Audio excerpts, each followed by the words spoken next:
میں سلام پیش کرتا ہوں اپنی فورسز کے ان جوانوں کو، افسران کو، جنہوں نے ہمارے بچوں کے لیے اور ہمارے لیے، ہمارے ملک کے لیے، صوبے کے لیے جو ہے جانی قربانیاں دیں اور شہادت کا رتبہ نصیب ہوا ان کو۔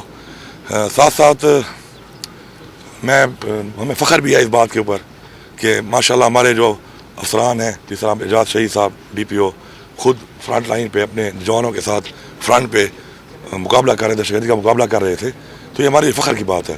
تو انشاءاللہ جو بھی ہمارے صوبائی لیول پہ جو بھی پیکیجز ہیں وہ تو ویسے بھی مل جاتے ہیں، لیکن میں نے ابھی ان سے بات کی ہے، بچوں کو میں ملا ہوں، ماشاءاللہ ان کی بیٹیاں ہیں ساری، تو ان کا جذبہ مجھے دیکھ کے خوشی ہوئی ہے۔ میں قوم کو بتانا چاہتا ہوں کہ وہ بیٹی ان کی کہہ رہی ہے کہ میں بڑی ہو کے پولیس میں جانا چاہتی ہوں۔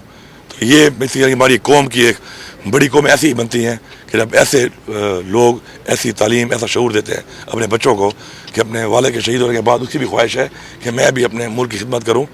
تو انشاءاللہ ان کی وائف کے بارے میں نے پوچھا ہے، تو ہم انشاءاللہ دیکھتے ہیں، اگر ان کی وائف چاہتی ہیں کہ وہ پولیس سروس جوائن کرنا چاہتی ہیں تو جو بھی میکسیمم پاسبل جو بھی پوزیشن ہم دے سکتے ہیں انشاءاللہ، اگر وہ خواہش مند ہیں تو ہم وہ بھی دینے کو تیار ہیں۔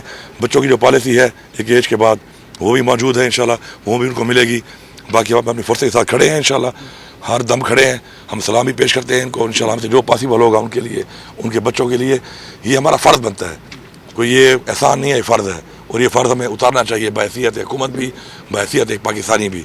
Thank you. ایک مطالبہ ہے سر کہ یہ روڈ جو ہے نا اس کے نام سے منسوخ کیا جائے، وہ ڈن ہو چکا ہے انشاءاللہ۔ سر جی یہ بتا دیجیے، پولیس جو ہے فرنٹ لائن کا کردار ادا کر رہی ہے، لیکن پولیس کو بہت سی مشکلات کا سامنا کرنا پڑ رہا ہے۔ اگر ہم فیول کے وسائل بھی ہے، مسائل بھی ہے، تو اس حوالے سے آپ کوئی خصوصی اعلان کرنا چاہتے ہیں اس موقع پر؟ جی بالکل، میں نے تو جو اپنی پریورٹیز دی ہیں اس میں جو پہلی پریورٹی ہے صوبے کی وہ ہے امن و امان، تو اس پہ ہمارا کوئی کمپرومائز نہیں ہے۔ انشاءاللہ ہم پولیس کو بلٹ پروف گاڑیاں پرووائڈ کریں گے، موبائل جو ایسے ایریاز ہیں جہاں پہ ایسے حالات ہیں ان کو اپنے جو ہمارے فورس ہے، جوان ہیں، ان کو بھی کریں گے، تھانوں والوں کو بھی کریں گے، انشاءاللہ افسران کو بھی کریں گے۔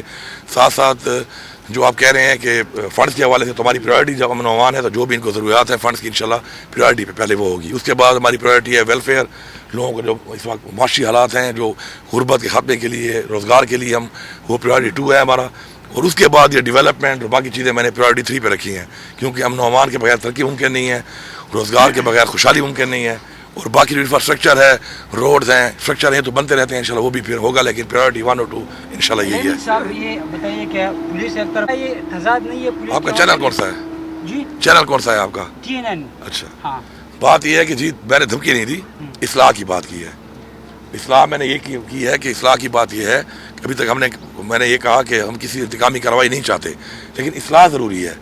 آج اگر کوئی بھی غیر قانونی کام کسی کے کہنے پہ کسی کے خلاف کرتا ہے تو اس کی اصلاح کرنا ہمارا فرض بنتا ہے، کیونکہ اس سے افیکٹ آج میرا بچہ ہوگا، کل آپ کا بچہ ہوگا، یا جو کرنے والا ہے اس کا بچہ بھی ہو سکتا ہے۔ تو ہم ایک ایسا نظام چاہتے ہیں کہ جس پر کسی پر بھی ایسی اختیارات نہ ہوں کہ وہ کسی کے ساتھ غیر قانونی کام کر سکے، ناانصافی کر سکے اور زیادتی کر سکے۔ تو میرے خیال میں اس میں تو کوئی غلط بات نہیں ہے، اس کو آپ دھمکی نہ سمجھیں۔ اصلاح جو ہے وہ ہمارے اسلام میں بتائی گئی ہے، اور اصلاح کرنا ہمارا فرض ہے، اس لیے کہ ہم نے اپنے بچوں کو، اپنی نسل کو پروٹیکٹ کرنا ہے، تو اس کے لیے میں نے وہ بات کی ہے۔ باقی دھمکی والی ایسی نہ کوئی میں نے بات کی ہے، نہیں ہماری سوچ ہے۔